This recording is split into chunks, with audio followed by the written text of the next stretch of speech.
Oh, man. You're all here. We may as well do a show. Okay. Oh, shit. Don't do that. Why did that even play? I don't know. Oh, I know what I did. Okay. I don't know. Never mind. Okay, we're good. All right, here we go. In 3, 2, 1. As the first volunteer for the Man-Dolphin Super Soldier Project, I gave my DNA for my country. I now have the strength and intelligence of a dolphin.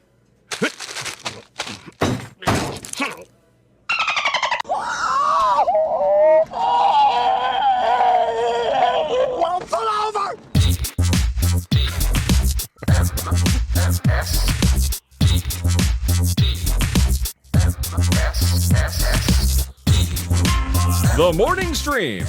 I think there was something in that coffee.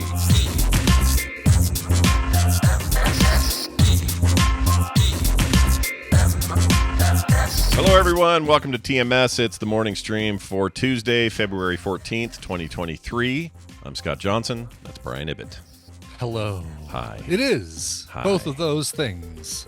Verifiable facts here. Verifiable facts. A blue check mark on both of those items without paying $8. Hey, by the way, we Free. haven't talked about it. How you feel about all these UFOs getting shot down? How you feel about that? Won't somebody stand up for the UFOs? Yeah.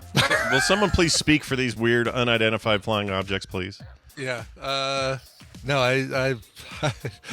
I feel like if there's something in the sky that we can't claim, identify, or bring down peacefully, maybe that's the problem. Maybe we should be trying to bring them down peacefully. I don't know how you do it. You need a big net, right? Like big, catch the stuff in a net, but bust the balloon. Mm-hmm. As long as we can tell that they're not, that it's not from another planet, because that'd be a bummer, right? If we come to Earth with words of peace, and we want to show you our technology and share with you the things we've learned over our vast millennia of existence in our universe. Oh no, they're shooting us. All right, bye. Yeah, and also, if you blow them up before they have their chance to show you how peaceful they are, then it's our fault. Exactly. Then what? Then what do we do? So I don't know, man. Here's what I know. Okay, I'm gonna make a shocking statement here for everybody. Okay, all right. It's not aliens. No, it never was aliens, and it never will be aliens. I've said it. All right. Oh, come on, never will be. That's a big, bold statement. Not in our lifetime. It ain't happening. I'm telling you right now. There's no way. Okay, first of all, if an alien came here, it wouldn't just be a relatively small object, 30,000 feet in the air, slowly moving over Canada. Okay, it'll never be that. It'll be something else. Just because aliens always have to be humanoid shaped and our size. Okay, so possible, yes. Probable, no. Okay, right? I'll work with you on the probable. Yeah, I'm a big fan of probable versus possible. I just this idea that there is suddenly a huge influx of aliens and we should all be terrified is ridiculous. Let me tell you the place they should have done it. If you're an alien and you really want to make a splash, here's where you do it. You do it on the Super Bowl because A, it's a big open hole. All right, you got a big dome with a hole in it. It's Arizona. It's nice and clear. You're not going to have to deal with any weather stuff. This year it was, yeah. Uh-huh. Yeah, this year it was. And then it's the most watched thing on television at the moment worldwide. And aliens understand television and ratings. 100%. I know we had a president that was very focused on ratings, but our aliens.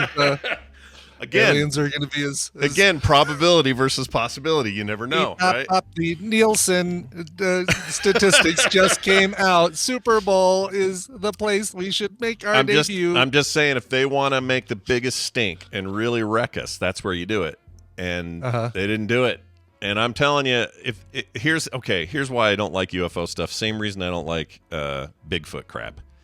Yeah. It's always some blurry off in the distance bullshit. It's never, ever anything but that. So it's, and plus those people always end up admitting they did it later on. They're always like, I was dressed in a gorilla suit. The Loch Ness Monster dude. And yeah.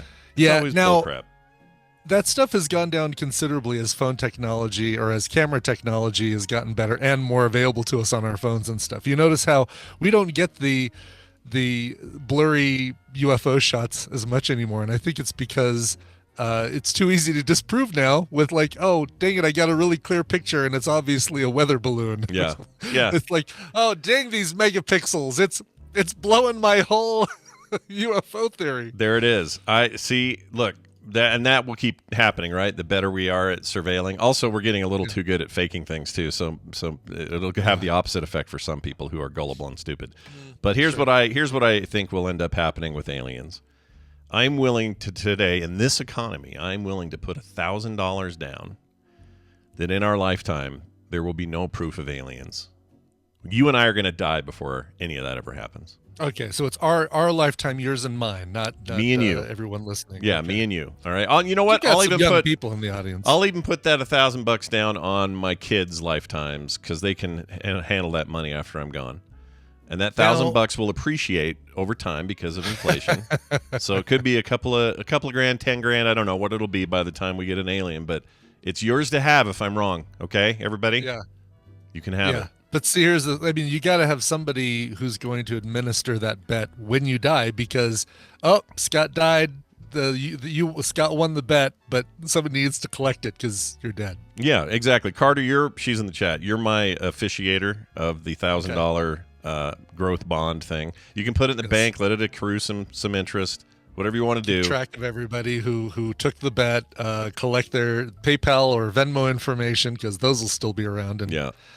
But all these people screaming end times right now, man, I need to get off Twitter. Oh, are there people screaming end times? Oh, of course. There always is when there's stuff like this. I've launched the Twitter app to reply to somebody because I get the notifications if somebody uses my name specifically.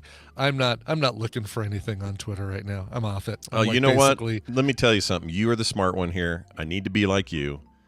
I need to get off that shit, not look there anymore. I like communicating with fans, which is primarily my use case. But once in a while, someone will say, "Did you see that Rihanna had a 5-tip upside down star pentagram on her belt, and she was wearing all red? She was of the devil." Shut up! I can't do it anymore. Jeez, I'm done. Really? I can't do it they know anymore. who they're talking? Like when they send you stuff like that, because it's somebody who's using @Scott Johnson, right? Yeah. Who does that?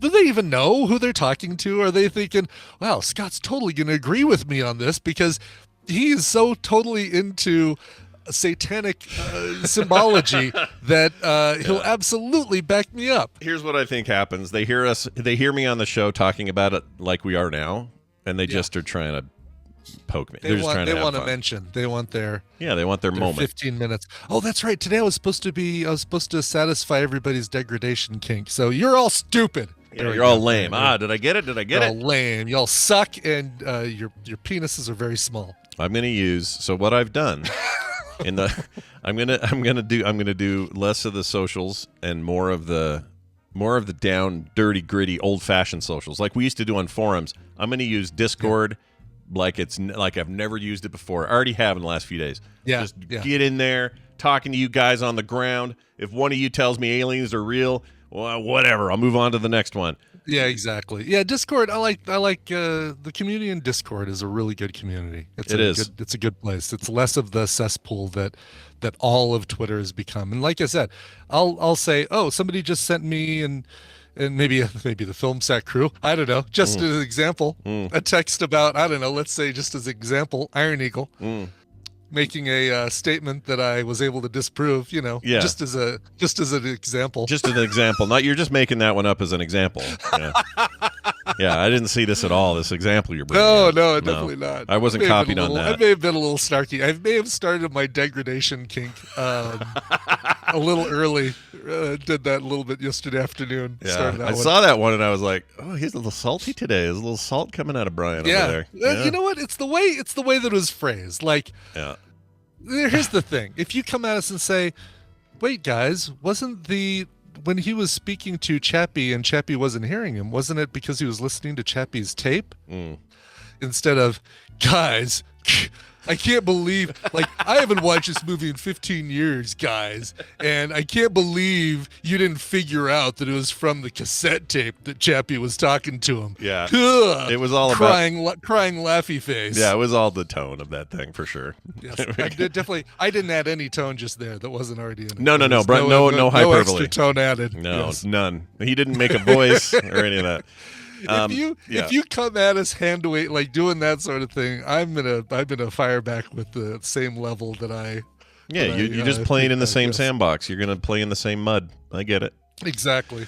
But anyways, what was I gonna say about that? Oh, I was gonna say this. So if you want a good Discord community full of a bunch of frog panty fun people. That's what we are. We're Frog Panty Fun people. You can get on there super easy. I have a link for it and everything. You just go to frogpants.com/discord and you're in. Yeah. It's a free invite. You don't have to do anything. You don't have to submit anything. Exactly. You just get in. No, you just get in. We have all sorts of discussions going on. Marvel Snap Talk in there. Stuff about the TMS couch party. That's where you'll go for that. And you should hear the people losing their minds over Windows 11 getting rid of Internet Explorer support or something. There's a whole thing going on in general chat right now. God. Yeah. Please let it die, as Marge Simpson said about the. That was a good same Marge. Six pack.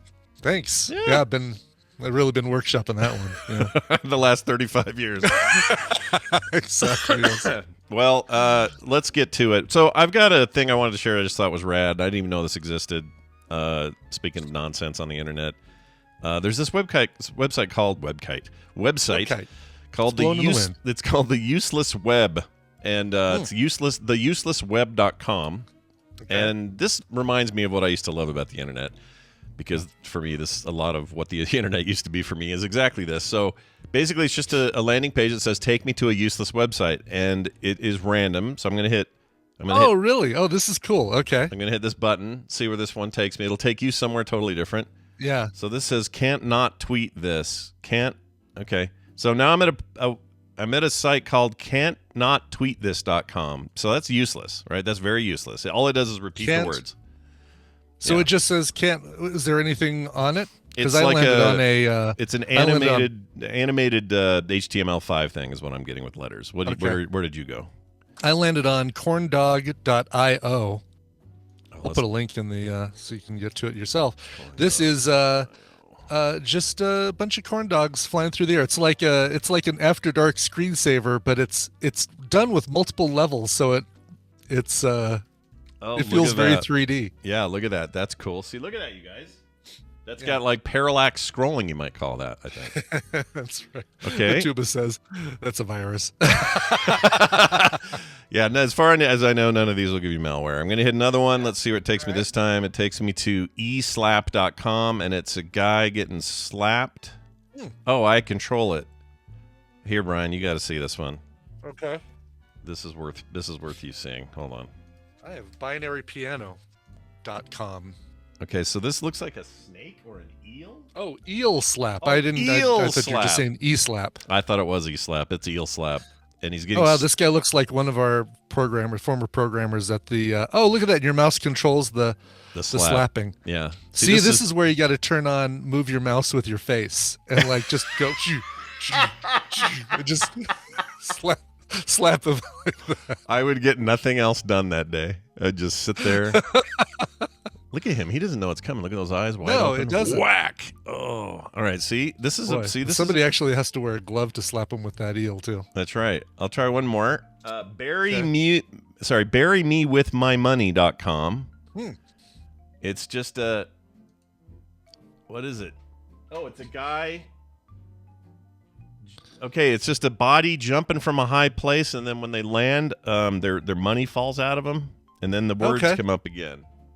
Ooh, binary piano. So it took me to binary piano. This one's kind of cool. It's like it's counting up from 0 in binary, but it's playing the ones and zeros like they're musical, like they're notes. Oh, okay. Weird. I'll let you. Yeah, you may want to turn the volume down if you can. I can mute it before you. Well, it won't make any sense. I guess I want to hear it. Yeah, if it has you do want to hear it. You just don't want it. Yeah, good point. If you're going to play it through the thing. All right, I'm bringing it up. Let me hit this. Let me. Oh, I don't know if I have a way to volume it. Let's see. Well, we'll find out. Okay.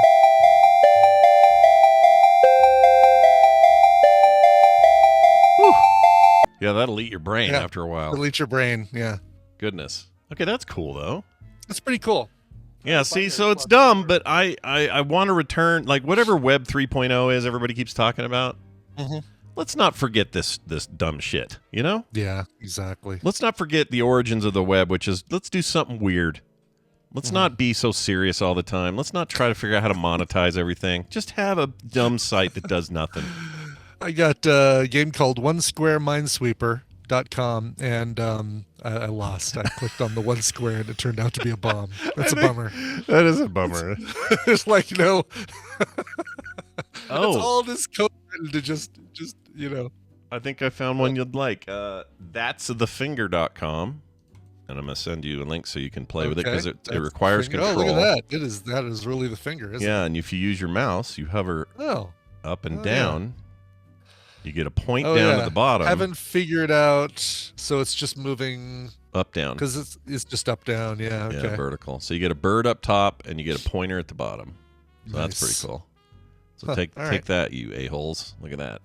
I'm mad at everybody. I'm doing a long bird. Doge challenge. All right. Well, this is fun. I like the useless web. It does harken back to a day when the web was, wasn't as angry and as toxic. Yeah.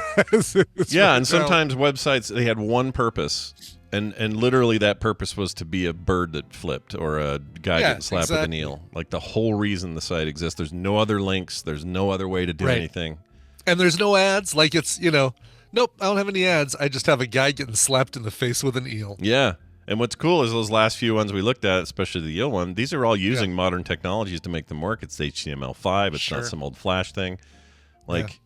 It's still what it tells me is there are still people out there that long for it. Maybe we'll have a nostalgic rebirth of what we used to have fun with, Yeah.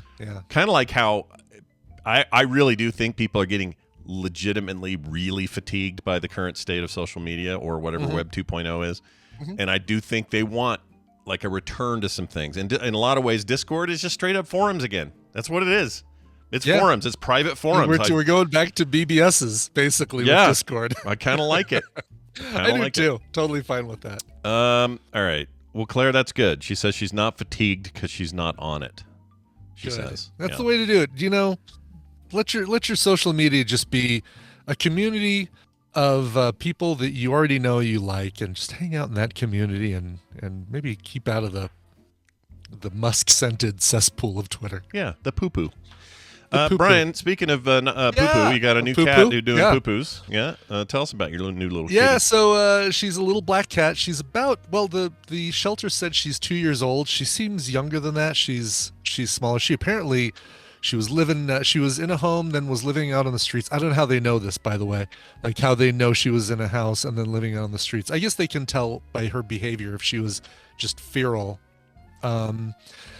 But she's a little black cat. We've named her Salem, Massachusetts. Love it. Tina likes all these little one-word names like Lucy and this and that. I'm inspired by. We've got friends who have a cat named Dr. Funkasaurus.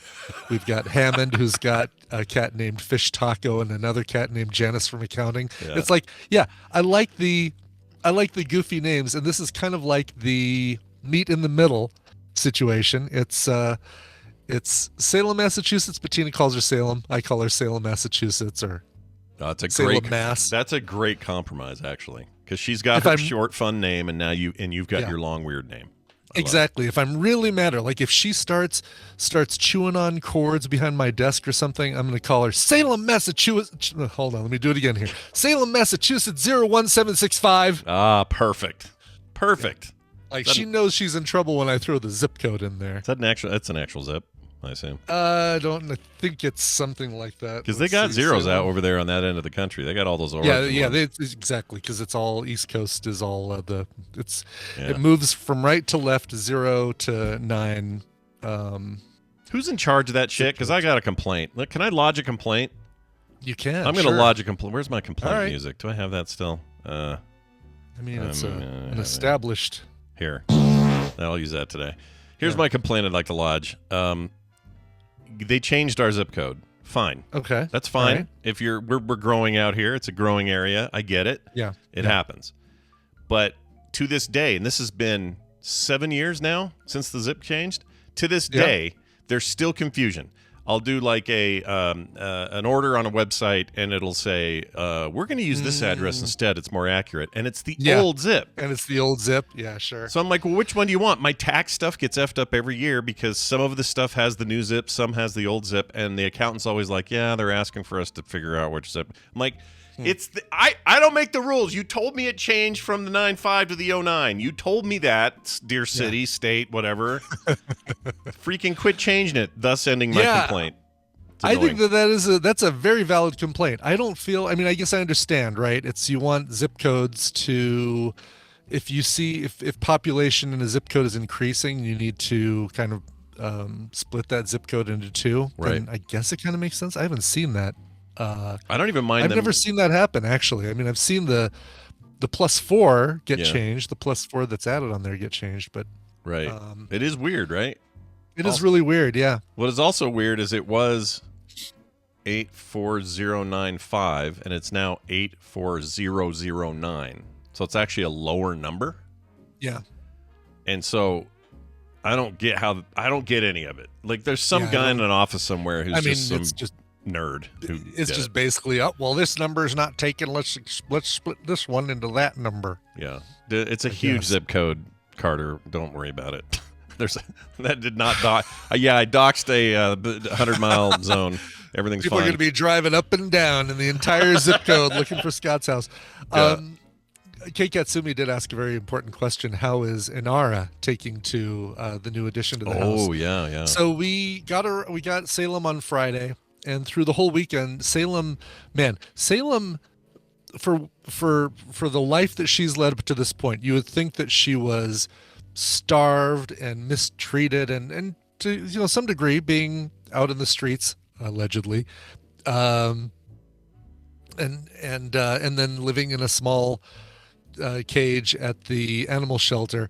We gave her Tristan's old bedroom to start with, so we could close the door, not have her have to worry about interacting with Inara for the start. Let her just kind of get used to us and used to the house, and she was like, oh my gosh, this is like, I've got so much room in here. She's purring to the point where she's making noises when she purrs, like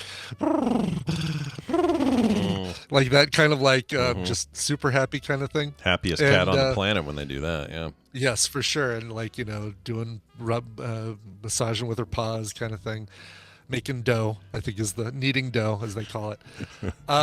She then we kind of open the door. We keep Inara downstairs here in the basement with me, and then we open the door and let her kind of explore the upstairs. And we can tell she's like, each addition of her world space kind of freaks her out a little bit. She's like, whoa, there's all this extra room in here? What the hell? She hunkers down and is like kind of looking around, and now she's getting used to that. So now she's doing the purring thing again. And then we kind of open up the rest of the house, kind of living room to her. Still all the upstairs. She still hasn't seen the downstairs, and she'll be like, whoa, my God, there's so much shit down here. That's what she's going to say. I love that, though. I love that. It's adorable. But she's acclimating very well, and she's had some interactions with Inara, but it's mostly been, here's Inara sitting on her perch. They see each other. Inara hisses. Salem says, okay, I'm fine. I'll go the other way. It's totally cool. I didn't need to go that way. So they're respecting boundaries, it sounds like. They're respecting boundaries, yes. That's good. Yep. Well, but they're both better cats than mine combined. And Carter, you heard me. Our cat sucks. Our cat But sucks. man, Salem is talkative. She just walks around going, meow, meow, meow. Oh, and to your point about names, it's important to note that in the pet kingdom, right, the big two, dogs and cats, dogs, you're better off with a short name the dog can get trained to. Cats don't give a shit what their name is. No. You can call them anything. They're aware of their name when you use it when they're doing something wrong. You go, Salem?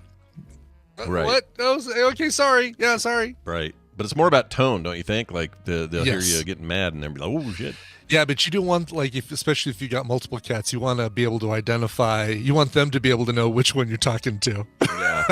Yeah, for sure. Well, that's Yeah. good. Happy new home. The rescue, Yeah. I assume. Rescue little kitty. Yeah, absolute rescue from Nice. the Foothills Animal Shelter. Really nice facility, by the way. I mean, sadly, they've got a lot of cats, and so it's, they don't have tons of room in there. But man, the cats were getting adopted left and right when we went in there. So Nice. it's good to see they're doing a good job. But Left yeah, and right.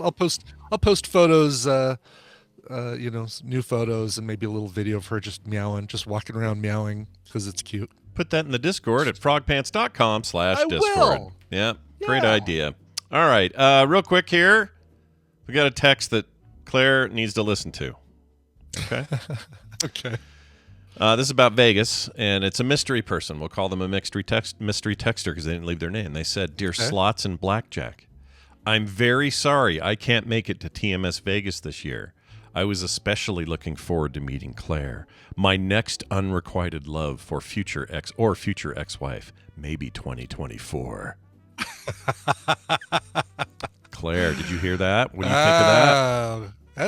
That's not creepy at all. Uh-huh. No. No, I don't think that's a Monica. No. Although Monica will be mad that this person's trying to break into her territory here, but yeah, that ain't Monica.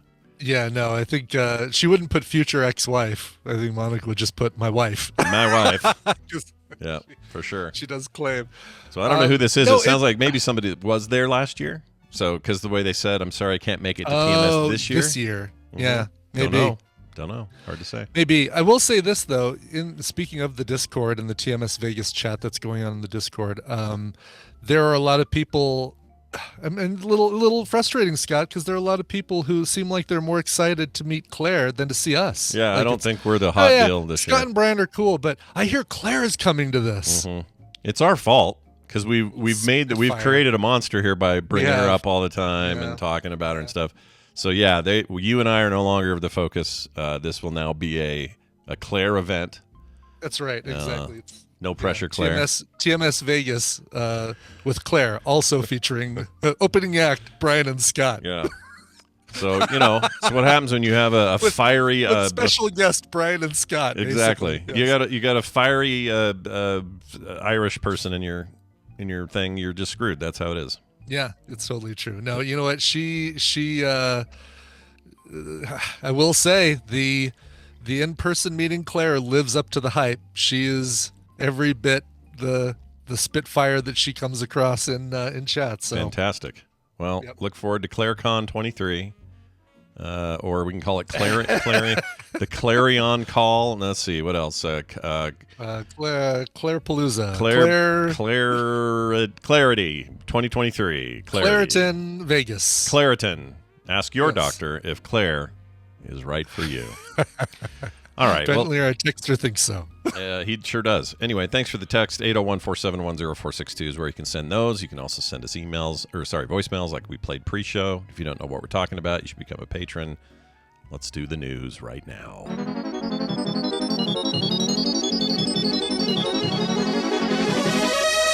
Time for some late breaking news that definitely wasn't carried over for about 3 days while we were busy doing other things. And it's brought to you by... Yeah, our fellow tadpooler Ender. Check out his rad Twitch channel at twitch.tv/EnderLFG, as in looking for group. Ender LFG, and I'm hoping that he's got some Marvel chat or Marvel Snap stuff going on there because I think he Is he a plays snapper? some of that. Oh, Fortnite, Tomb Raider. Yeah. He's a mixed, what do they call it? Variety Mixed streamer. bag. It's Yes, a variety streamer. a variety streamer. The reason, okay, so you might say, well, that's interesting, kind of random that he's in there. Well, he didn't even know Yeah. I did this. So what I'm here to tell you is, in the Discord, we have this thing where it says promote yourself, and people are usually putting like a live stream link when they're going live with whatever they're doing. So they may have a game stream or something like that. And I thought, well, why don't we start giving them a little sunlight? So if you're in there doing that, you might end up here. So if you're doing some kind of weird hot tub, barely covering your wiener with a beer kind of stream, and you don't want people to know about it, then don't put it in that group. All right. Yeah.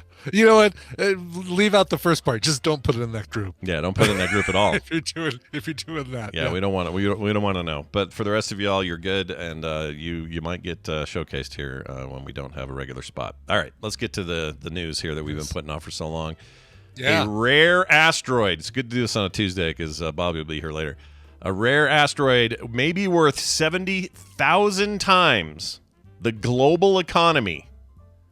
All right. Okay. The worth of I'm this curious. rock, the worth of this hurtling rock, 70,000 times the amount that the current global economy of Earth is worth. I guess I need to understand how. I don't understand how money works. Apparently, How does it work? where do you sell this asteroid? Well, this is how NASA is so interested. They actually are sending a spaceship to explore it. Okay. So anyway, NASA's mission to an asteroid could be worth 70 million times the global economy. It will expand. Or that's supposed to happen this year. The space agency decided back in 2017 that humankind would benefit from a closer look at 16 Psyche.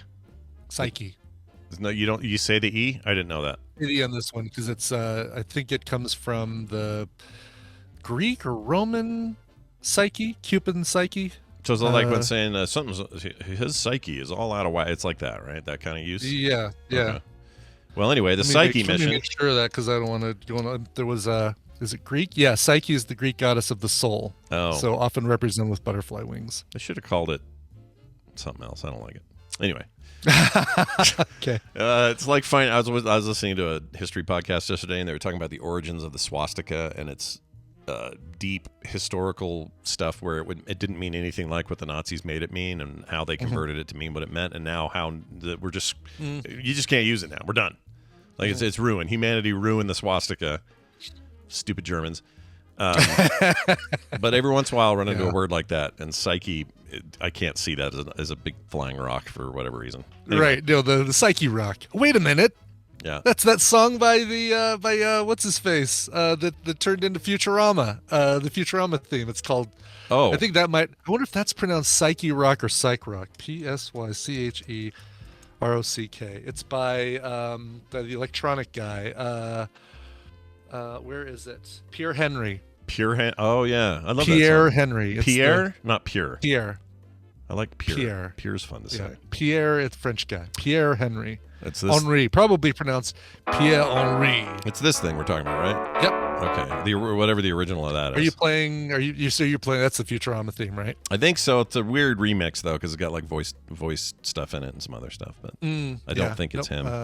Yeah. If you YouTube, want me to really quickly? Yeah. Do it. Let's do this. You want to dance around a potential? Yep. We'll play it. We'll play it for the hottest second you guys have ever heard. All right. Cool. Here we go.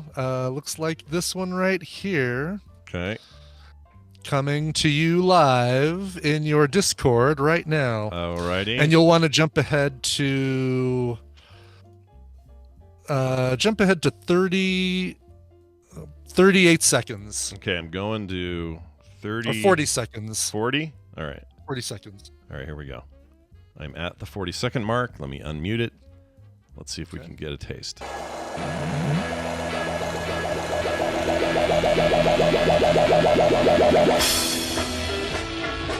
Oh, I can hear it. So did he get credit for that, or was this like a riff on that, I'm sure or do you know? Did. No, I'm sure he did. Okay. Curious about that. I love that Yeah. song. Every time I hear it, Yeah, no, it's it's a great one. Let's see. Composer Christopher Ting was heavily inspired by Henry's Psyche Rock when writing the theme to the popular animated cartoon show Futurama. The theme is so reminiscent of Psyche Rock that is considered a variation of the original. So interesting. So I'm sure he does get credit. And you definitely got it here on the morning stream just now. Yep. We got your back, buddy. Yeah. Now that one has a little accent over the E, so I don't know if you pronounce it Psyche Rock when you're talking about that song, but that's great now that we have a rock hurtling towards Earth, or I don't know if it's hurtling towards Earth, but it's out in space. That's called Psyche Rock. Well, this thing is called. Let's see. So it was actually discovered in 1852. Okay. Oh wow. Okay. It's a giant M-type asteroid. Thought to be a partial core of a small planet that failed to fully form. during the earliest days of our solar system. The metal-rich asteroid is about the size of Massachusetts. Oh, Salem. Oh. Shaped somewhat like a potato. Well, there's your problem. There's your problem right there. I mean, can't any amorphous shape be considered to be kind of the shape of a potato? Yeah, name something that isn't perfectly round, and it's kind of a potato. That's just kind the of rule. a potato. Yeah. Yeah, like I don't know. Name a celestial object that is not potato shaped. If it's not a perfect sphere, it's probably potato shaped. Yeah, just about anything. I'm looking around the room. I see multiple things that I could describe as a potato, including this video I'm looking at right now of myself.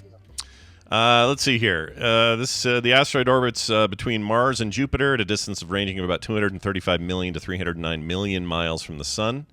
I don't know what that is in your K space points, but it's big.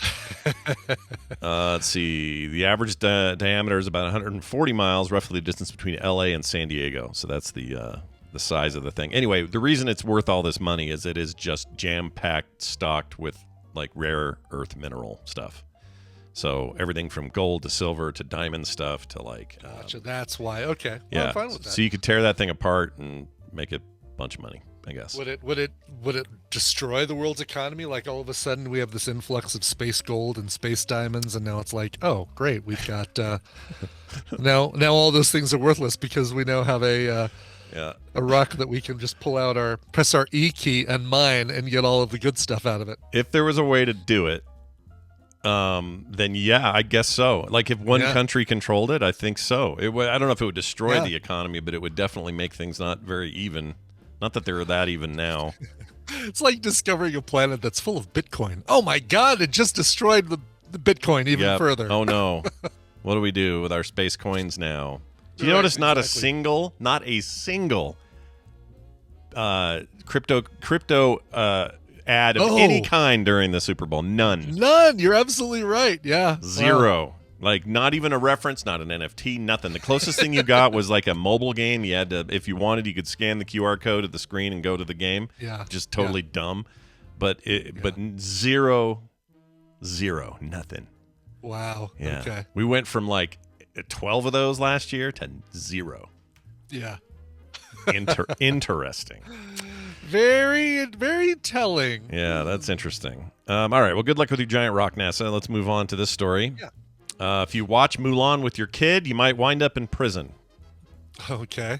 I'm sure there's no nuance or any sort of.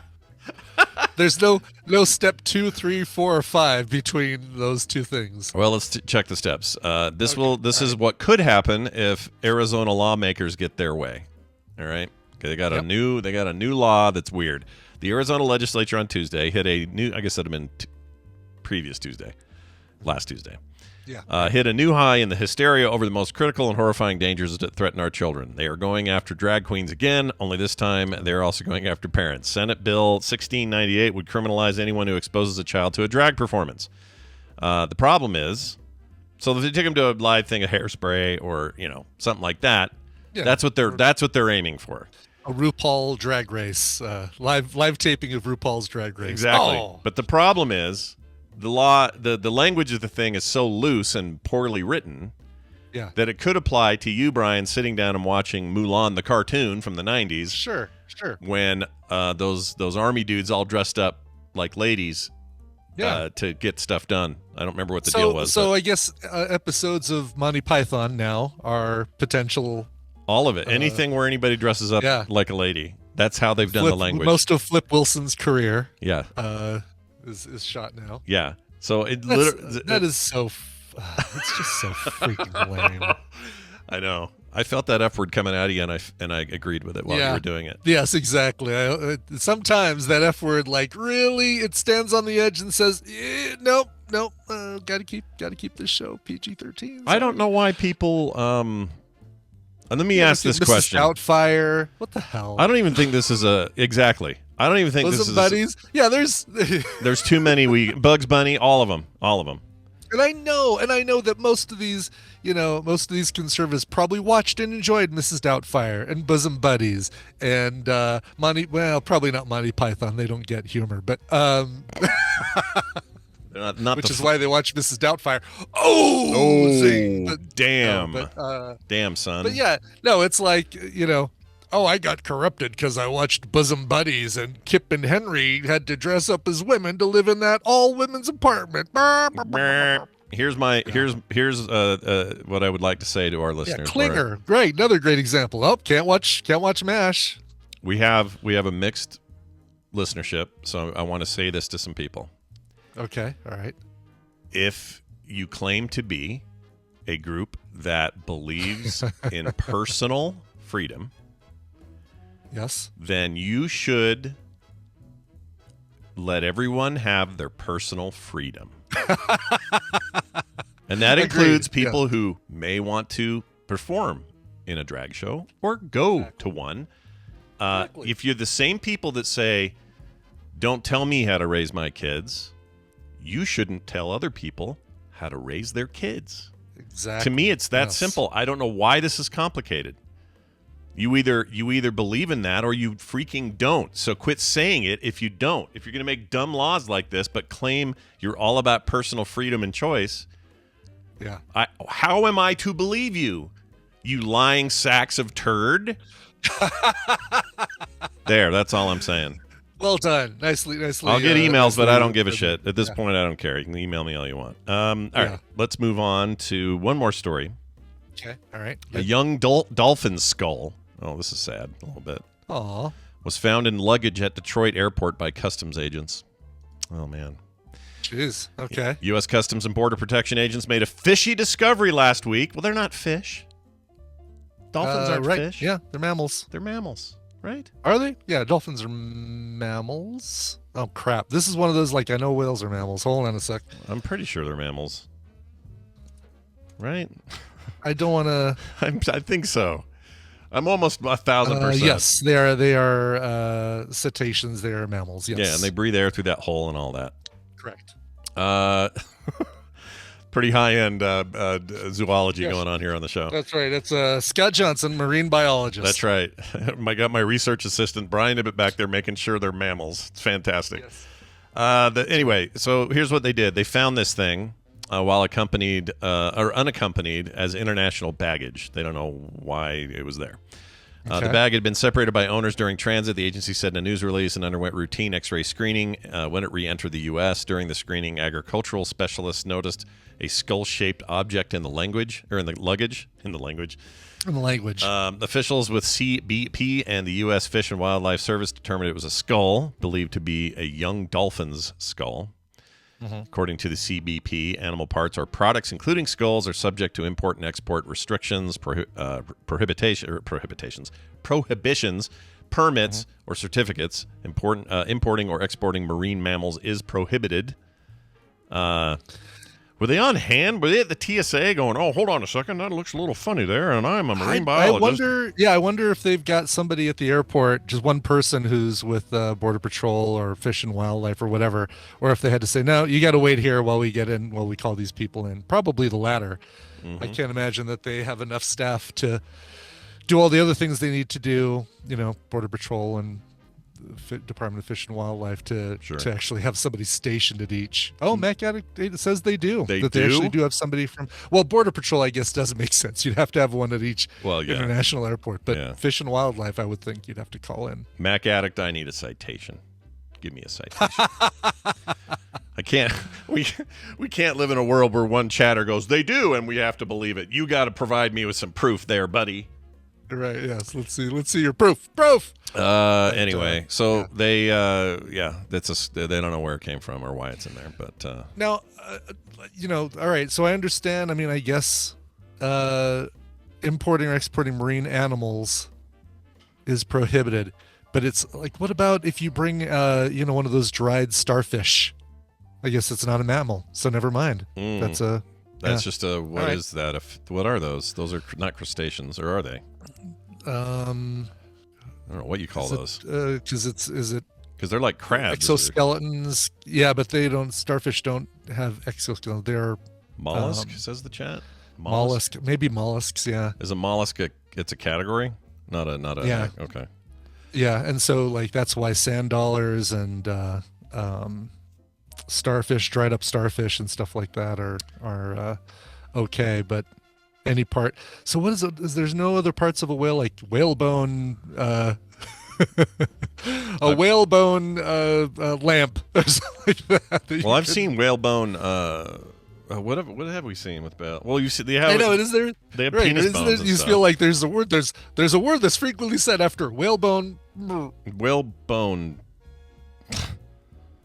What is that we're trying to say? Yeah, It's a I thing. don't know. Scrimshaw, says the chat. What the hell does that mean? Corset? Whalebone corset? Corset?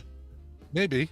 Huh. Is it a corset? Old dresses used. Okay, yeah. A lot of people are saying corset. It's a whalebone corset. Really? Like they would make those corset things like the 1800s? Isn't that just the way that it's not really made from whale bones, but it's made in the shape because it's a supportive structure to the under musculature of the dress. Yeah, right? So they were made with corsets. Were made with baleen. Okay, the scrimshaw is a scroll work, engravings and carvings done in bone or ivory, usually made from sperm whales. Boner ivory. You said boner. Well, maybe see the skull. Maybe the skull of the freaking dolphin. I can't think of the damn word. Maybe they grind that up and make it into like aphrodisiacs or something. Yeah, right. I don't know. Grind anything up and tell you it's an aphrodisiac. That's true. You could grind this show up and tell me that. I'm sure somebody has. Yeah. Let us know if that's you. All right. Yeah. That'll do it for your news day. We are going to take a break. When we come back, Bill will be here. We actually got a call for Bill, which we'll play when he gets here. We also have a call for Bobby we'll play when he gets here. So lots of people using the voicemail line, which I'm very happy about. That's coming up after this break. Brian's got a song. He will play it now. What do you got? I've got a new song by a band called the Bayonets. Now, get a load of this. Here's all the people that are in the Bayonets. It's a trio. Brian Ray, who's played with, he's part of the Paul McCartney's band. He played with Etta James. Oliver Lieber, who's the son of Jerry Lieber, the guy who wrote a ton of songs. And Argentinian musician Lucrecia Lopez Sanz, with help from Adam McDougall from the Black Crowes and Davey Farragher from Elvis Costello. I mean, there is so much legacy in this band that you would say, well, it probably is really good. And guess what? If you said that, you'd be right. Here's a brand new single from a band called the Bayonets. It's called Argentina, and it's out now. Here's the Bayonets featuring Brian Ray, Argentina. Marty, shh, you'll scare the fish. But we're missing the big football game. Relax, my VHS home video recorder is taping it right now. Terrific. Oh, yeah,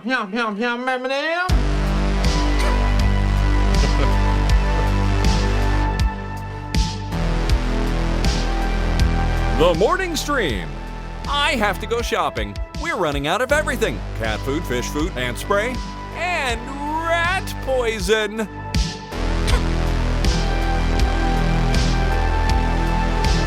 No idea what that was about. Brian, who was that musician and song again, please? Why, that musician, that band is called the Bayonets, Bayonets, and it's a brand new single called Argentina. Go check it out, and you'll find some other stuff, some older stuff by the Bayonets that's also really, really good. Nice.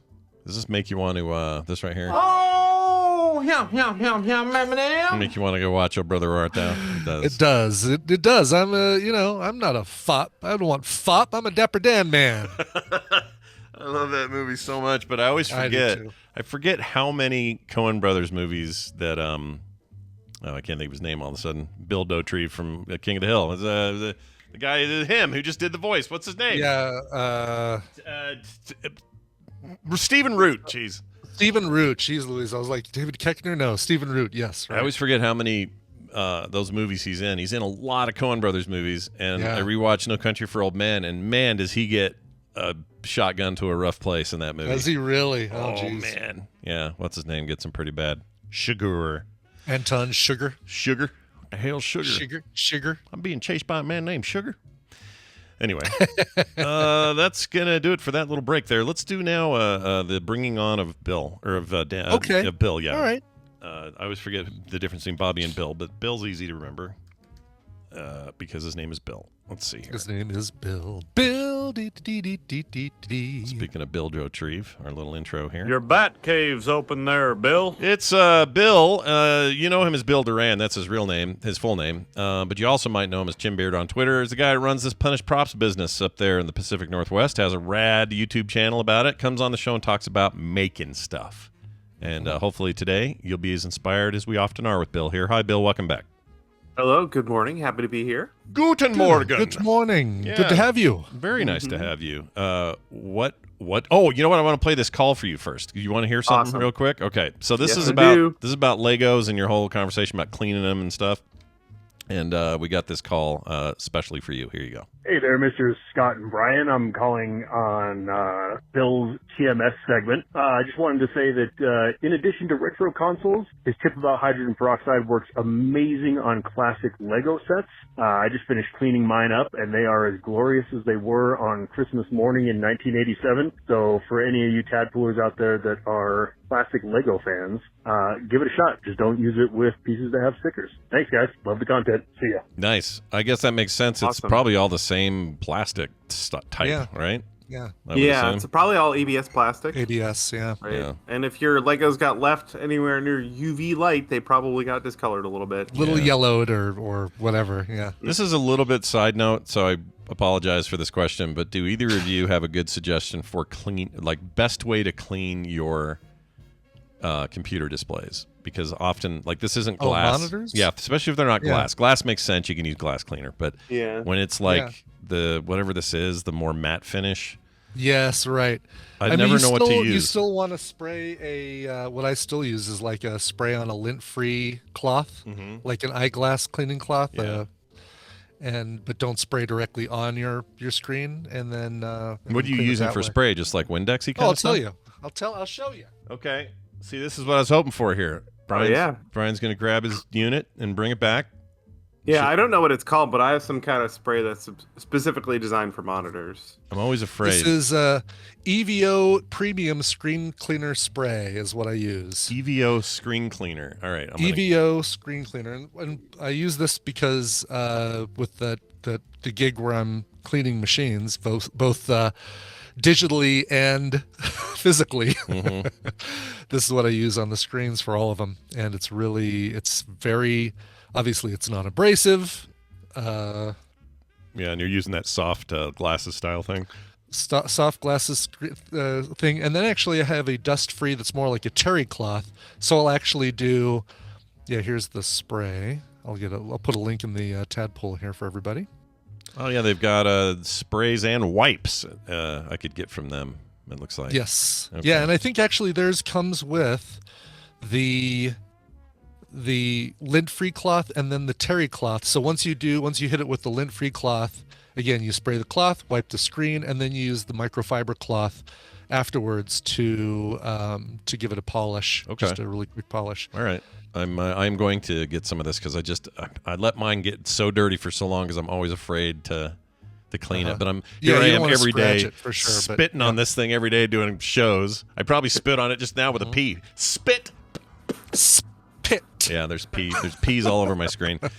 Anyway, well, that's a fun side note. Now we bring it back. We pull this car back into the garage and we see what Bill's doing. Bill, what are you making this week? What are you doing? What are you suggesting? What's going on?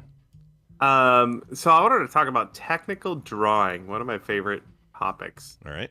And I still do a lot of it too. Now, back in high school, we still had old school technical and architectural drawing classes. This was in the late 90s.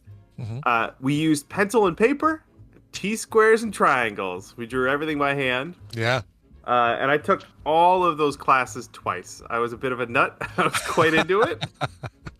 Nothing at all wrong with that. Nope, not to brag too much, but in 11th grade, I got the technical or architectural drawing award. Feeling Nice. pretty Oh, good well, about that still. well done. Yeah.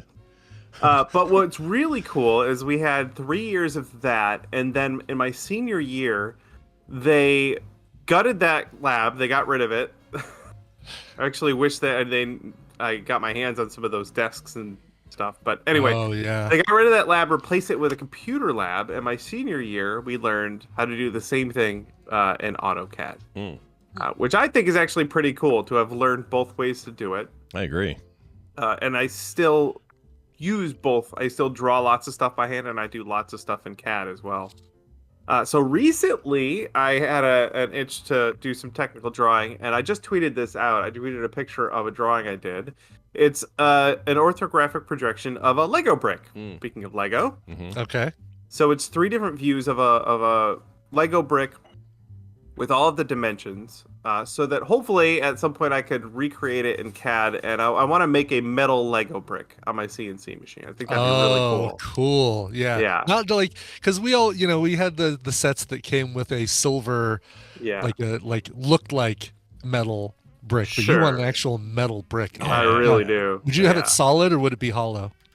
It would be exactly like another So Lego the hollow, brick. So you could put a piece underneath it if you needed to. Absolutely. Would you make it larger though, critical. like a bigger, heavier one, or would you go with like the size of a standard? Right Lego now, brick? the idea is to make one that could link with other Lego bricks, because there's a specific challenge to that. The tolerances are quite tight to get it to fit with just a little friction, but not too much. Yeah.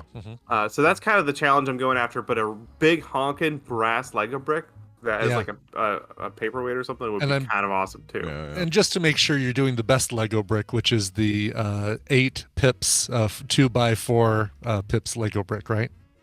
I'm doing the 2x2 just because. 2x2. Okay, it's that's the second best Lego brick. It seems like a smaller would be a little quicker for when I eventually fail and have to remake this thing. Yeah. Sure. That makes sense. I think the little to square dial ones in all are the cool. tolerances. Sure.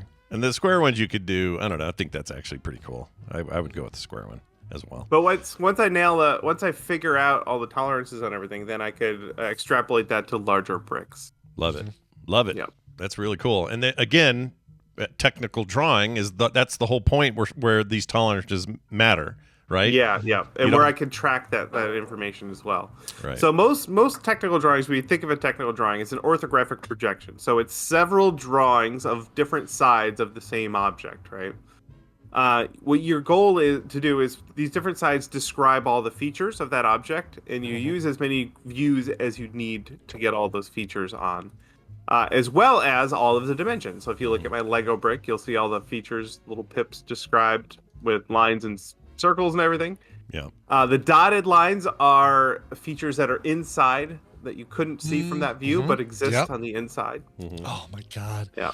I loved, that was one of my favorite classes was technical drawing class, like doing the, like you said, not just the T-square, but then you also had the horizontal rule that was affixed on a chain to both sides, so you could only move it flat up and down. For whatever reason, I just connected so much with that class, and so now when I do stuff in CAD and making stuff for myself 3D design, it's like it just harkens back to that. But I would love, like I've got the kyber crystal thing. I would love to actually make a print showing that as a blueprint.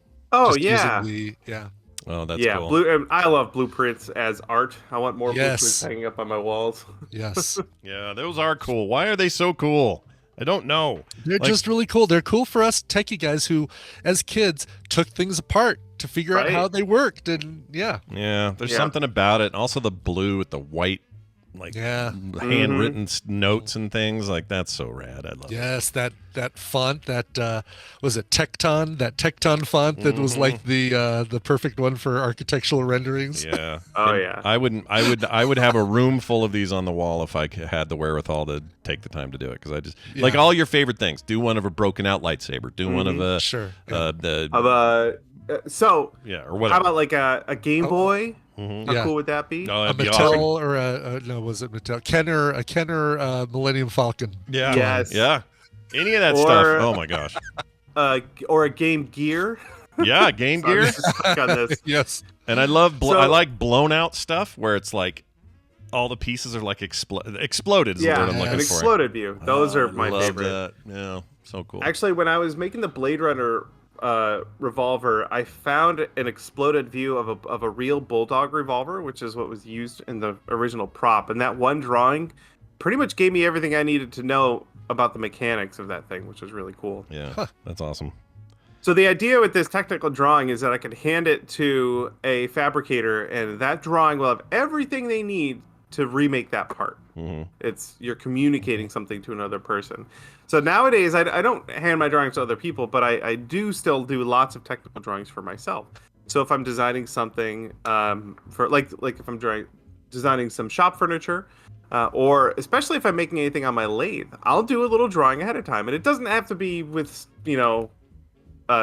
straight lines or anything. Most of my technical drawings are freehand in my notebook, just to describe the features and dimensions of something. And then while I'm making it, again, especially on the lathe, I have an image I can reference before I do something permanent and stupid. So constantly refer back to this drawing, double check my work before I ruin my part. Sure. Yeah. So. But it can happen. You gotta be careful. But if you're doing metal stuff, it just feels like the stakes are higher, right? Yeah. Right. Yeah. It's like I can't just melt this down again, or I can't just. I mean, I guess you could in the right circumstances, but it just feels like you really, don't. you don't. Hack that piece off. You throw it in the box of shame, and then you start over. Yep. And then like 10 years later, you just happen to be looking in the box of shame, and you relive it all over again. Yeah. Oh yeah. Yeah. The pain I don't comes know. back. I keep that box. Some of it. I mean, do you keep your too many or a lot of your mistakes, or what do you do? No, I throw away a lot of stuff. Although with metal bar stock, a lot of times the leftovers from a mistake are still useful for another smaller part. So I have a box of scrap metal that I keep because it's still useful. That makes sense. Yeah. About it. Yeah. So I recommend anyone giving this a try. A fun exercise we did in high school was to take an object from your house, something you own, and do a 3-view drawing of it. Maybe challenge yourself. Maybe draw something a little more tough than an iPhone. Find something with more features. But find something small in your house and try and do a drawing of it. It's fun. I sat down for an hour and drew that Lego brick, and I had a great time. So even if you don't have it's like a lot of art, like sometimes it's good just not to have a point, Sometimes, like we were just talking about this weird web stuff, Brian, earlier. Sometimes you just want to do it for the sake of doing it, and it's like scratch an itch. Yep. How you and I, Scott, was talking about like wanting to have things that are outrageously large versions of small things, or outrageously small versions of large things. Oh yeah, yes, love it. Yeah. Well, I love that stuff. I don't know what it is. Just have it on my desk to say, look at this giant 2x4 Lego brick that I've 3D printed for zero reason whatsoever. Yeah. Marvel at how large it is. Yeah. Yes, compared exactly. to a normal one. You want to get my attention? All you have to do is make a giant telephone or a huge pencil or a little tiny. It doesn't even matter. Like what? Oh my God! How cool would it be to have like a Palm Trio that's like, the size of a. The size of a small TV. Yeah, like something. a big one, a big device that we think of as small normally, or the opposite. Like Brian sent me this. Let me tell you what's cool. Tempest is cool by itself. Tempest is rad. Yeah. Tempest arcade game, even cooler if you have the arcade game. You know what's cooler than all of that? A little tiny 1/16th model of it. No, I'd argue having a full-size Tempest is slightly cooler than having. Well, listen, Mr. Fancy Boy, we know. No, but you know what I mean. Like, I want to make a tiny arcade. That's my if I have a goal about fabricating anything, it's to make just a little mock arcade with the shitty carpet and the coin machines and a freaking basketball hoop thing where you get the tickets. I want to do all that.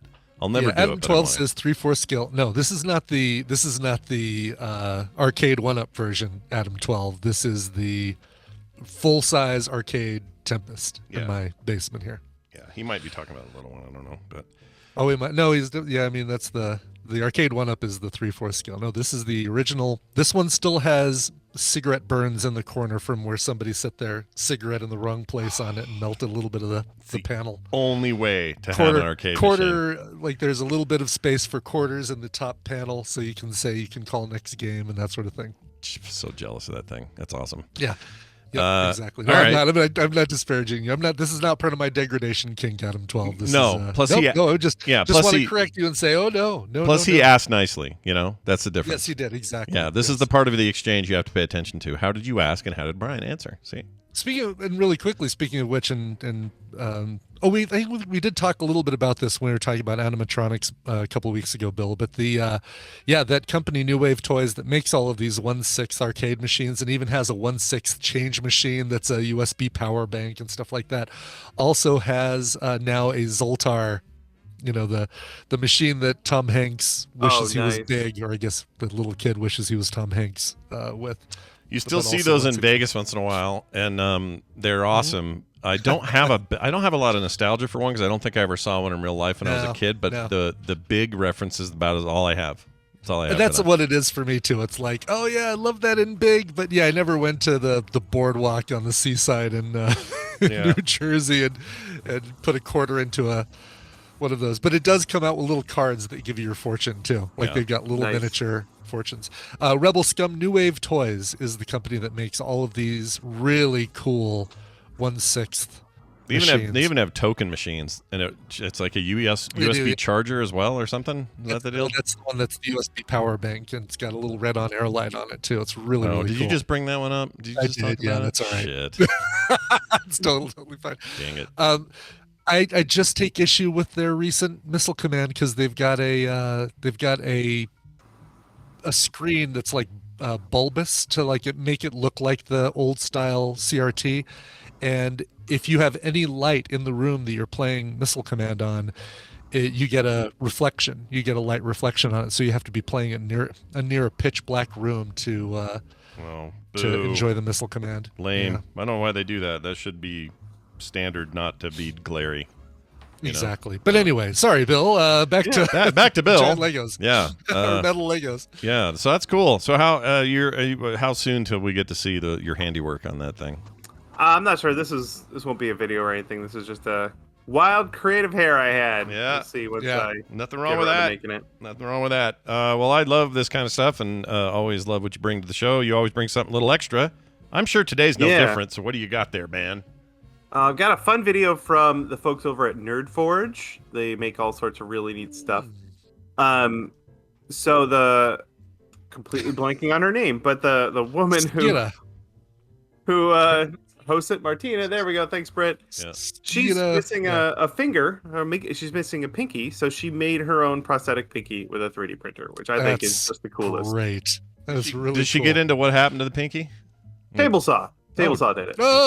Damn. Yeah. That's all the information she gave, and that's enough. All right. And I like that she's using making technology to replace something that she lost with making technology. Like live by the saw, die by the saw, basically. Yeah. That's cool. Yeah, ironic she lost the other pinky during this build. Oh, she has a cool studio space. I kind of want to steal it. And it's such a cool little steampunky looking little finger, basically, is what she's got there. It's awesome. Is it the kind of thing she could wear all the time, do you think, or just when she needs it? Maybe not. I think maybe if it was just a little more durable, I imagine this thing would, with actual use, would eventually break or fall apart. Sure. It's all 3D printed parts. Oh, that's wild. Very cool. But and I'll have to watch the video, but I assume it moves like when she moves the part of her pinky, that little part that's still there. The nub, It moves the rest of the finger. Also, she's basically both proving and disproving my whole take on you don't need your pinkies.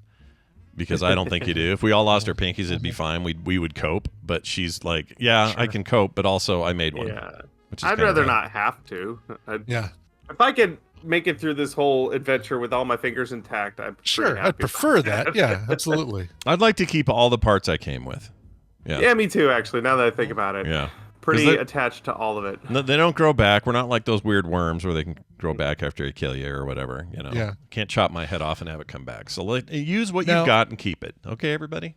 Could we, we could still use her influence to create additional fingers if it means we could do things better. Oh, 6 fingers. My nice. Gosh. That now we're cooking with gas, as the kids say. Now we're talking. Yes. Yeah, that's what the AI art machines are trying to tell us. Yeah, this whole time. Humans should have 6 fingers. That's right. Well, there you go. It's Build Around, everybody. PunishProps.com is the place to go if any of this is interesting to you, because he covers all sorts of cool making stuff, and his YouTube channel is no different. So please check it out. Please. Bill, anything else you want to say? Nope, that'll do it. Good hanging with you guys. Have a great week. See you next week. Bye See now. ya. Okay. Oh, all right. All right, Bobby. I hope you're ready for this, man, because you're coming in the show now. You're gonna be here. You're gonna be on tap. I can't find his damn intro. There it is. Science. Science. That's right. You heard me. Science with Bobby Frankenberger, whose camera is blown the F out. Oh, no, it looks good. Looks good now. Yeah, it's that first initial Discord like, oh, all the pixels? Yeah, every pixel. Every pixel. That's what we believe in here. Every pixel has a voice. Hey, it's good to have you here. What's up with Bobby these days? How are you, man? I'm doing great. How are you guys? Good. Do you hear about that expensive meteor thing? Do you have a take on that, or whether we should go get it? Do anything with it? Well, it's good. The reason NASA's going to check it out is because of the fact that it's they suspect that it's like the core of a protoplanet or an early planet that never became a planet. So they want to study it to see, steps in that process and learn things about how planets are formed and whatnot. So the side benefit is it might be worth bank, but really there's a lot of science. Side benefit is money. Money. That's right. Dollar bills, y'all. All right. Well, that's cool. I got a call I'm going to play for you for the beginning here, just to get out of the way. So let's do it. Enjoy. Just listened to the episode where you guys stole all the science stories from Bobby, so he's talking about flying in the airplane. And just wanted to say, Bobby, I could listen to you talk about flying for hours. I really, really like it. Have a great day. Singer from Wisconsin. A little bit of Patrick at the end. Wow, channeling both Nicolas Cage and Patrick Cage. Wow.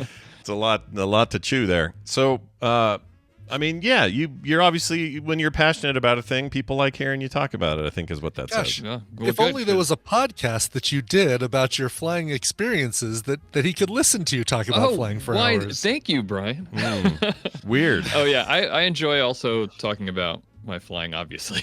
Yeah. So it's nice that people like it. But yeah, I do actually, on a not regular basis, there's no schedule to me doing it, but I do have a little diary podcast that I do called Diary of a Student Pilot. You can just search for that. It's there's a handful of episodes out because I just started it a couple months ago, but I'm actually about to put another one on there. But yeah, if you like hearing me talk about flying, I get on there and sort of chronicle my flying. It is lessons. Fascinating. Yeah. I do like hearing about it, and not just about here's what I did today. It's also yeah, I'm struggling because I had a really bad flight day today, and I don't know where to go from this. And what do I, what's my next? Yeah, that was a recent one, and and because it started as a way for me to keep up with friends and family with letting them know how things are going. But also, I thought, what if someone stumbles on this who's going through or thinking about flying lessons themselves for private pilots? And same thing I'm doing, and when I looked for those sorts of things from the perspective of someone going through it, it doesn't exist. Yeah. At least not in the way that I was looking for. So what's your take on the Iron Eagle method of listening to bad 80s metal music while you're flying? Does it help you? Does it hinder? Yeah. Is it a good thing? I actually heard a story on a aviation podcast I do listen to of some flight instructor who was doing every 2 years as a pilot you have to go, as a private pilot you have to go through a process of getting with a flight instructor, and basically they have to sign off to say you're still okay to fly. You have to take another, it's not as intense as a test, and it's not with an examiner, but it's with a flight instructor, and it's sort of refreshing your skills and everything. And so this flight instructor was sitting with a guy who insisted that he flew best when he was listening to Iron Maiden or something like that. Really? Wow. Okay. I'm trying to think, how would that make me feel, Iron Maiden in the sky? I'd need something more I don't know, what would motivate me? Iron Maiden's appropriate, though, because that guy, the what's his face, Joe Elliott, is a pilot. Oh, is he? I didn't know that. I'm trying to think. What would I listen to in a plane to get me motivated? I can't think of anything that I would really jam to. Beastie Bye, Boys. Miss American. Because all I can think of is the cover of License to Ill with the crash plane on the front. Yeah. It's folded into itself or whatever. That thing crashed real hard. It's not good. Foo Fighters? Sorry, Bruce from Iron Maiden. Joe Elliott's from Def Leppard. Yes, thank you for the correction. Oh, Bruce Dickinson then. Okay. Bruce Dickinson, yes. Nice. Well, Run for the Hills. as he would say. Or fly to the hills. Fly to the hills. Well, excellent. Yes. Bobby, let's Fly by night. Fly by night. Yeah. Bill, tell us Bobby, tell us what you brought with us with you Bobby, for tell us stuff why you're today. not Bill. Yeah, how are you not Bill and why? What are we talking about? I have no idea today. We're going to talk about kids. We have kids. We all have kids. Yeah. Yep. Sure So do. let's talk about kids and their brains. Let's do it. So kids tend to be pretty attached to their mothers, right? Mm-hmm. Certainly for the first 9 months. Yeah. They're And right up sometimes in longer, it. Yep. And sometimes longer, depending on how you plan to feed them. But yeah, kids tend to be pretty attached to. They seem to have like a different kind of bond, I think, with their mothers, and I don't think that that's just because of, you know, the typically who is at home raising them. Because I am a stay-at-home dad. My wife is the one who works. Mm-hmm. And they still, our kids still have a different sort of bond with their mom. Mm-hmm. But that eventually changes, right? Mm-hmm. So at least the nature of that and how much they are attached to their mothers or parents in general. But have you noticed that before? Like, because your kids are older, Yeah. as they get to a certain age, they're no longer quite as attached to their parents. Well, they shouldn't right? be. I hope they're not. I mean, the goal is. I know everything's going to be a little bit different. People are still very close to their kids. I'm extremely close to all my 3 of my kids. However, you want them. That closeness isn't necessarily the same as like dependence. You want them to not feel dependent on you anymore. You want them to feel like they can go and be comfortable in the world without you being there for every minute. If they feel that way, if they feel the opposite of that, then I feel like I did something wrong. You know? Right. That's Like I screwed my up. thought too. My goal as a parent is to make it so my kids eventually don't need me anymore. Yeah. Yeah, and that they irritate both me and Tina equally, as opposed to just irritating one of us more than the other. Yeah, you don't Right. want you Exactly. want equal irritation. I get it. Yes, Right. Sure. exactly. So, Love you, Tristan. I know you're listening. So that usually happens around the teenage years, is when they're starting to take less of an interest in their parents, right? So why do you think that might be? Why do you think it's so universal that in the teenage years that starts to happen? Oh gosh. What's going on? Wendy has actually literally told us this before. Like on the show, we had a whole thing about why those years. Kind of is because it goes the other direction for them on a personal level, right? They want less involvement. It's not a matter of like saying I need I'm more independent. It's more like I want less watching and micromanaging by my parents, and so it's like a forced self-independence to get away from those things that they deem as embarrassing or evil for I think that's a good guess, because they're trying to discover who they are, and independence and is part of that and everything. You know. Mm-hmm. I think another thing that's happening around teenage years is those middle school years when you're finding who you are, how you fit in socially and stuff like that, right? Mm-hmm. Sure. So there's also some evidence that this isn't just because of socialization and interaction with peers, but there might be something going on in the brain too. And that it coincides with what's going on there. So there was some research done by scientist Daniel Abrams of Stanford University School of Medicine. What they did was they scanned the brains of kids aged 7 to 16 as they heard the voices of their mothers. Okay. All right. All right. They wanted to know what was going on inside their brains when they heard the voices of their mothers. And to be very scientific about this, they decided they just wanted to be the voices. They were curious about what would happen just at the sound of the voice. So they had recordings of their mothers saying gibberish words that weren't real. So it wouldn't be the context or the content. Right. Of They the couldn't things get that they were anything saying. from the words themselves, just from the sounds. Right. And so they're just hearing the sounds of their mother's voices. And so what they looked at was for little kids, age 7, the younger half of those kids, age 7 to 12, what they saw in their brains was that their brains responded more strongly to their mother's voice than to the voices of strangers. Mm-hmm. All right. Especially in the areas of the brain that were responsible for reward and paying attention. Whenever they heard their mother's voice, those areas lit up a lot. But all over the brain, they would see this, not just in those two areas, but it was just particularly strong in those two areas for reward and attention. But all over the brain, lit up more strongly when their mother's voices were heard than when strangers' voices were heard, which makes sense. Sure, totally makes sense. That's exactly what you'd hope for and expect. Mm-hmm. You'd want kids to be tuned into their parents, and in particular the mother, who is historically or evolutionarily maybe the typical caregiver of children, right? Yeah. They literally feed you from their body. Like, it's the most They not only carried you and nurtured you in the womb, but then they are the ones that exited you and then immediately started feeding you.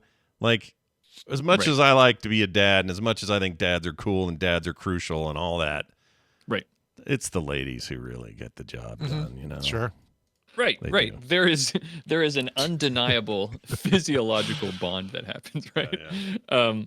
But that interesting thing that is maybe expected, of brains lighting up more when their mother's voices are heard rather than strangers' voices, when they hit the teenage years, the opposite starts to happen. This is what this study found, and that is to say that teenagers' brains would light up more when they heard the voice of strangers than when they heard their mother's voices. Yeah, makes perfect sense to me. So why do you think that makes perfect sense? It makes sense to me because all they've known up to a certain point during their extreme dependence on their mother is their mother or their father or their combination, right? Mm-hmm. That's the source of nutrition, of survival, of everything. All the things you need as a developing human being. Once you are to a stage where you've got those basics, it's the outside world that becomes interesting to you evolutionarily, because you have to go there one day. And the desire to not necessarily rebel so much, but just reach toward that and not toward your parents, to me, that just makes all the sense in the world. I don't know how to quantify it or define it, but that just seems 100% normal to me. Like, of course they do. Why wouldn't they? Like, and why wouldn't they do it then? Because they now are also in the situation where they're not only trying to reach out into the world, but they're also going to get resistance / advice / help / wisdom from their parents in doing so, right? Mm-hmm. So they're straddling it. Right. And some kids go nuts and really wreck go nuts, and the parents are terrible or whatever. Get their newfound freedom and but the concept should be that as they reach, we as parents are helping them reach. Right. Exactly. And so there's a social aspect of it. Like you said, eventually you're going to leave the nest, so to speak, to use the cliche, and you need to be able to learn about the world around you. But importantly, what they found here is that this lighting up of the brain is not because of novelty. In other words, it's not just so from infancy, human beings are kind of hardwired, especially infants, actually, and toddlers, young kids, are hardwired to really tune into new experiences. So you see that in babies' brains all the time. Whenever they're exposed to something new, their brains will light up in a particular way, because and that makes sense with babies. They're trying to learn about the world, right? So they need to be excited by and their attention grabbed by new things and experiences, right? Right. But that's not what's going on here. What's going on here is just literally there seems to be a flip, so that at around the ages of 13 and 14, which is what this study found, it starts to flip to where your teenagers just seem to be more interested in new people, in particular, new voices, and less interested in their parents. And they think that it's absolutely, the hypothesis is exactly what you're saying, Scott, that it's just to facilitate and encourage the seeking out of new social groups, new social connections, right? Right. Which is what you need to survive. And it's always been, like, you see, it's in primates in general, right? The social, that's what sets certain mammals like primates and some others apart is their very social nature, right? Yeah, so totally that's can see what the that. study found. So it's very cool. That's super interesting. I feel like if you're a parent, a lot of this stuff just seems obvious this is the part that fascinates me, because it's obvious in an instinctual way. Right. But not in a way that's easy to describe why. Like if you start getting into the nuts and bolts the way the study did and the ways, the way that science typically does, parents don't think in those terms, but we get it. Like everything you just said made perfect sense to me. I'm like, oh yeah, of course that's what they found. But I don't know how to quantify that very well, And that's what's cool about this study is that it's not just, what makes a scientist is they see a pattern like all teenagers seem to start wanting to or being more interested in other people than their parents. They see a pattern and they don't just like take it for granted. They start to ask why. What's going on here, right? Mm-hmm. Is there something that we can discover about this? And so they looked into it, and it's not just, it just appears that it's not just the way our society is structured, and the way that we teach kids. It's also somehow actually hardwired into the brain somewhere that this is happening. Yeah, which makes sense, right? We're talking about millions of years of that stuff versus, us going, video games are bad for kids. Well, do we know that? We don't really know. We're looking at a micro moment in history, and we just don't know enough, right? Actually, I guess we're starting to learn some of that, but I don't know. There's the cosmic long-term shit, and then there's the little weeny things we get all worked up about. But it's the cosmic stuff that wins out in the end. That's what I say. Yep. Bobby, awesome. I love this kind of stuff. And if you are like Brian and I and you like additional science content, there's this show you do. And I'd like you to tell people about it so that it's hammered into their heads where to get it and how to get it. It's called All Around Science. Me and my co-host Maura, we talk about science every week, science stuff in the news. We actually the episode that came out yesterday, it's Valentine's Day today, so we did what podcasters like to do and themed our episode on a Hallmark holiday. Nice. And so all about love. Well, what we did was it's all sciencey, right? And we could have gone the love route. But we decided, and there's plenty of science about love, but we decided to talk about hearts. And in particular, we invited both of our spouses onto the show who are both people in the medical field who are very knowledgeable when it comes to science and whatnot. So Maura's husband's a paramedic and my wife's a pharmacist. And so we talked about hearts, heart disease, heart medications, the kinds of things that you do and what's going on with those medications and how do they help the heart and all this kind of stuff. So very cool. Very nice. It was wanted to share with the world the people that we love and how smart they are. Yeah. Take that, everyone. Whatever that means. Take that. Well, that's great. As always, I love having you on. We'll do this again soon, like next Tuesday is the likelihood. And right. It's always good to have you on, man. Thanks so much, and we'll see you next time. Thank you. Thanks, Bobby. Bye now. All right, Bobby has left. Cool. You know what that means? What does it mean? What does it mean? It means that we're almost done with the show here. Oh. I know. But we'll get over it. So will you at home. I'd like to remind you that if you like this show and you want to see it continue to just keep being on all the time, well, then you got to support us at patreon.com/TMS for as low as $1 a month. You can get all kinds of great benefits, including no ads ever. You get pre-show content every single day.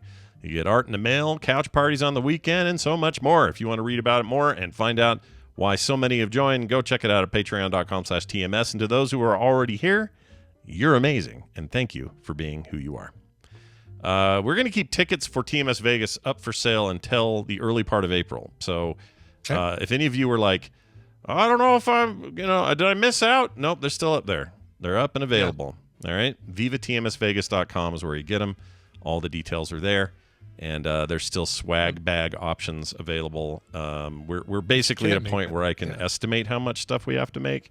Mm-hmm. But we'll make sure there's enough overage for any extras who sign up late. So, yeah, and I don't know how long the Plaza will keep the room block code going, but you definitely when you book your room, make sure you use that code just because it doesn't save you much money. I think just $1 or $2, but it does help them identify that, oh, okay, we got a lot of people coming for this TMS Vegas thing. Let's give them lots of access to the stuff like the ballroom for board games and stuff like that. So Right. please use the code. Go to vivatmsvegas.com for all the information. Also, that's where you sign up for the video game tournament. I haven't looked to see what our numbers are like, but Oh yeah, be curious what it looks like compared to last time. we're gonna cap it at 64. Doesn't mean that you can't come and play, but if you want in on the video game tournament, get in quick, because we'll cap it at 64 because it's just too much of a pain to manage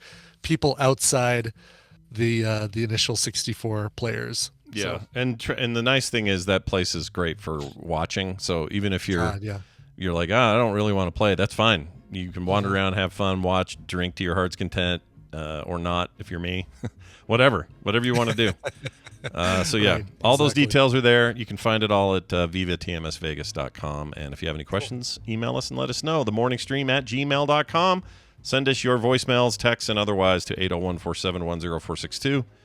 And I'll give one more pimp to our Discord, frogpants.com/Discord. Just want to see that place hopping, so head in there and add to the conversation today.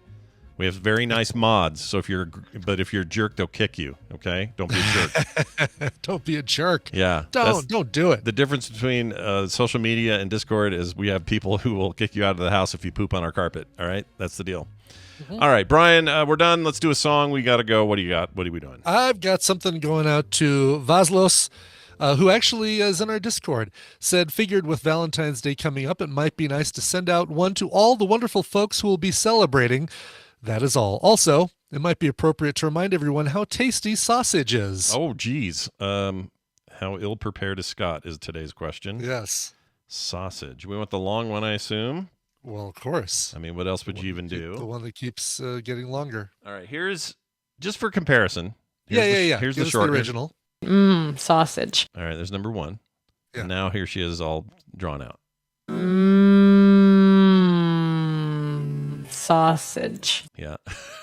It's like, it is such a weird phenomenon. I will stand by the fact that it sounds like it gets longer every time I hear It's it. never been longer than 5 seconds, yet I'm with you. It sounds like it every time. Always sounds like it's longer than, even if you tell me it's 5 seconds, I say, no, that feels like it's 8, 9, 10 seconds long. It's very It's weird. a long sausage. Yeah. All right, so going out to Vaslos, he wanted to hear Rock Sugar and their cover of Shook Me All Night Long, You Shook Me All Night Long by AC/DC, mixed with Madonna's Like a Prayer. It's called Shook Me Like a Prayer, and that is exactly what Rock Sugar does. They create these heavy metal songs that are amalgamations of other heavy metal songs mixed with pop songs. It's great. They have 2 albums out, and this is from the first album, which is called Reimaginator. But seriously, both albums are fantastic. Here is Rock Sugar and their cover of a couple songs mashed into Shook Me Like a Prayer. This show is part of the Frog Pants Network. Frog Pants Network. Get more shows like this at frogpants.com. You excrement. Oh, geez. Wow. What you drawn? I see your drawn glove on. Well, your I've Apple got a little Pencil something. or I got something. inspired. I don't want to show it yet because it's a little bit of a Okay. surprise. But let's just say that today's episode inspired something, and it's now doodled out and ready to be inked. Yeehaw! Nice. Yeah, I'll show.